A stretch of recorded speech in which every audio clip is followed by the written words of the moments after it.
এই বাবা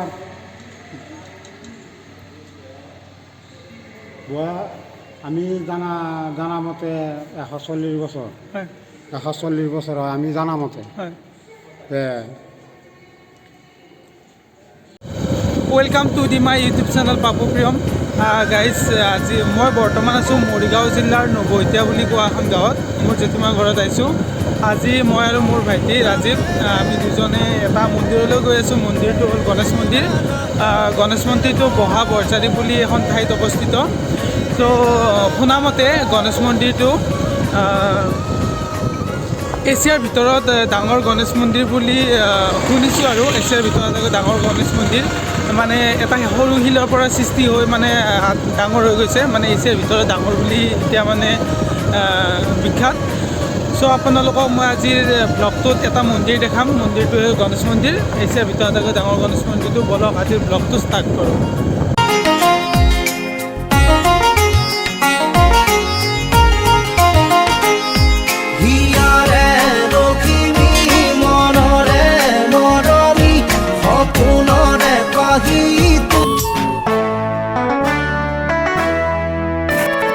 পানী ভেকুলীয়ে কান্দিলে জানা তুৰুত তুৰুত, তোলৈ মনত পৰি থাকে পুৰুত পুৰুত। কিনো ৰহন ঘঁহি দিলি কলিজাটো, তোৰে ছবি ভাই। চ' গাইজ, আমি পামেই আৰু বেছি নাই, 1 কিলোমিটাৰমান আছে। 1 কিলোমিটাৰমান গ'লে আমি পাই যাম। চ' গাইজ, আমি এতিয়া পালচাৰত গৈ আছোঁ। ভাইটিয়ে পালচাৰ চলাই আছে আৰু মই পিছফালে পুৰা ডান্স কৰি আছোঁ। আৰু পামে বেছি নাই, 0.5 কিলোমিটাৰমান আছে। হিয়াৰে লখিমী মনৰে মৰমী, সপোনৰে পাহি তুমি জীৱন জোনাকী, হৃদয়ে হৃদয়ে। চ' গাইজ, এনেকৈ কিছু সময় অহাৰ পিছত আজিৰ আমাৰ ডেষ্টিনেশ্যন মৰিগাঁও ডিষ্ট্ৰিক্টত থকা বহা বৰঝাৰি বুলি কোৱা এখন ঠাইৰ গণেশ মন্দিৰলৈ। এয়া চাওক, পালোহি, আমি নামি লওঁ। চ' গাইজ, আমি ফাইনেলি আহি পালোঁ মৰিগাঁও ডিষ্ট্ৰিক্টৰ বহা বৰঝাৰি বুলি কোৱা এখন ঠাইৰ গণেশ মন্দিৰটো। এছিয়াৰ ভিতৰত আটাইতকৈ ডাঙৰ গণেশ মন্দিৰ, যিটো গণেশ মন্দিৰ মানে এটা সৰু শিলৰ পৰা সৃষ্টি হৈছিল। মোৰ বেক চাইডে আছে গণেশ মন্দিৰটো, আমি তালৈ দৰ্শন কৰিব যাম বাৰু। ফাৰ্ষ্ট আমি আহি পালোঁ, আহি পাই এতিয়া আমি গাড়ীখন পাৰ্কিং কৰিলোঁ। কৰি এতিয়া আমি ভৰি ধুম। মোৰ চাবোৰ বেকতে আছে কপিলী নদীটো। কপিলী নদীত তাতে ভৰি ধুব লাগে। আমি ভৰি ধুই কিবাকিবি লৈ আমি হেৰি কৰিম, মানে ধূপ চাকি লৈ আমি দৰ্শনৰ কাৰণে যাম।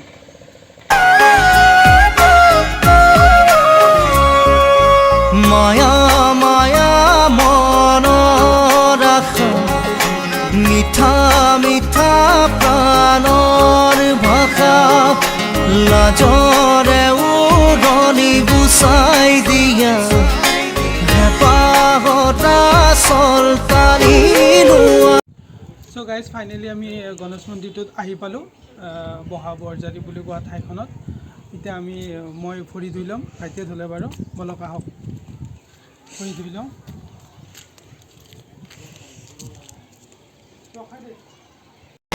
লাজে লাজে কাষলে আহা। আমি ভৰি হাত ধুই ল'লোঁ কপিলী নদীতে। এতিয়া আমি ধূপ চাকি লৈ ল'ম, বলক। ধুনীয়া তোৰ মৰম লগা চেহেৰাটো, চুবলে মোৰ মনে যায় ৰাতিৰ বুকুত, লিখিছোঁ মই তোমাৰে নাম কবিতাটো। চ' গাইজ, আমি চাকি, ধূপ, সেন্দুৰ, লাড়ু, চাক আপোনালোকে দেখিছে, লৈ ল'লোঁ সেৱা কৰিবৰ বাবে। বহুত ভাল লাগিছে মনটো, মানে আমাৰ ডিচিশ্যনটো অকস্মাত হৈ গ'ল। ভাইটিয়ে ক'লে যে কি মন্দিৰৰ পৰা আহোঁ বুলি। ত' তাৰ বাইক আছে, বাইকতে আহিলোঁ। চাক, কি ধুনীয়া এটা নেচাৰেল বিউটি। চ' এতিয়া সেয়া কৰিলোঁ।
পাহাৰৰ ওপৰত শিৱ মন্দিৰ এটা আছে। শিৱ মন্দিৰটো আমি চালোঁ, আপোনালোককো দেখালোঁ। চ' আৰু দেখাবলৈ একো নাই। আৰু অলপমান আগত গ'লে বহা বৰজাৰী মেইন চকটো আছে। চ' আপোনালোকে আহিলে নিশ্চয় গম পাব। আহি বহুত ভাল লাগিল। আমাৰ কোনো প্লেন নাছিল, ভাইটিয়ে ক'লে কি মন্দিৰত যাওঁ বুলি। চ' ভাবিলোঁ এটা ভ্লগ বনাই দিওঁ, আপোনালোকে দেখক, ভিডিঅ'টো চাওক আৰু যিমান পাৰে শ্বেয়াৰ কৰক যে আমাৰ বহা বৰজাৰীত থকা গণেশ মন্দিৰটো এছিয়াৰ ভিতৰত আটাইতকৈ ডাঙৰ শিলৰ পৰা সৃষ্টি হোৱা মন্দিৰটোতো আমাৰ অসমৰ লগতে বাহিৰতো বাহিৰৰ মানুহেও জানক, আহক চাব। আৰু ইয়াত আহে তাৰ মানে বাহিৰৰ পৰা ফৰেনাৰো আহে চাব শুনামতে। আৰু 140 বছৰ হৈ গ'ল মন্দিৰটো, ভাবক 140 বছৰ পুৰণি। আৰু লগতে তাৰ আগত বা কিমান বছৰ আছিল তেখেতে ক'ব পৰা নাই। আহি বহুত ভাল লাগিল। যদি মোৰ আজিৰ ভ্লগটো ভাল লাগিছে then please like, comment, share and subscribe কৰি কাষত থকা বেল আইকনটো টিপি দিব যে মই দি থকা ভিডিঅ'বোৰ আপোনালোকে আগতীয়াকৈ ন'টিফিকেশ্যনবোৰ পায়। চ' আপোনালোকক অন্য এটা ভিডিঅ'ত লগ পোৱাৰ আশাৰে আজিলৈ ইমানতে এৰিছোঁ। Tech care, bye bye.